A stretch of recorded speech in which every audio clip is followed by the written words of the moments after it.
On this holiday, you hear words, gratitude, blessing, appreciation, and on social media around the Thanksgiving table as well. You sure do. And a story out of Kingman tonight really makes you think about the meaning, though, behind those words and the actions that bring them to life. Fox 10's Nicole Krasean joins us live with more.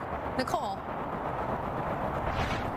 Hi, John and Ellen. Well, this Thanksgiving, over 90,000 Americans are going to be seated around that Thanksgiving table while they're also on the national transplant waiting list waiting for a kidney. But luckily for one family in Kingman, Arizona, that wait is almost over thanks to a man in their life who literally practices what he preaches.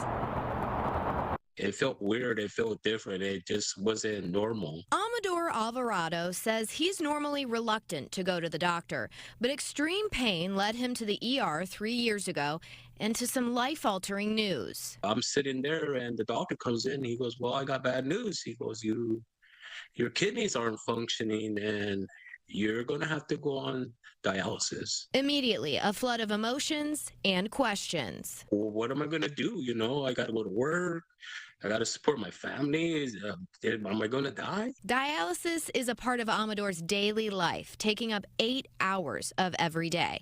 This past spring, he brought his trials to an associate pastor at his church, John Dibert, asking if he could pass along his status on the donor list and see if a potential donor could be found among the congregation. I actually spent a few days praying about it, trying to think about how I might go about doing that. And while I was in consideration of how I might go about making other guys aware of it, I just started to think, well, why can't I do it? Pastor John found out he was a match for Amador, and when he shared his plans to donate one of his kidneys, Amador says he was overwhelmed. Here stood a man that I admired, you know, that I looked up to in church, and I believe John is doing God's work.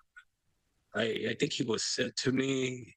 You know, he's given me a second chance at life. Pastor John says it was not a difficult decision on his end. It's definitely not something that everybody would feel comfortable doing, but we're called to do things differently in the church. And answering that call has forever bonded this pair. I can't even find the words to express the gratitude, the appreciation, the love I have for this man.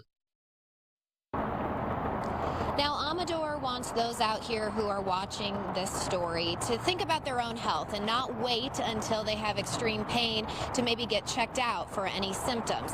He said that he's grateful that he did so in the right time, but wishes he would have done so even sooner. Now, Amador's family will be temporarily relocating to the Phoenix area while he goes through his after-surgery care. The transplant is scheduled for the first week of December. So in the meantime, they are asking for some funds on a GoFundMe to help with that transition period, and we have a link to that on our website. Reporting live tonight in Phoenix, Nicole Krasean, Fox 10 News.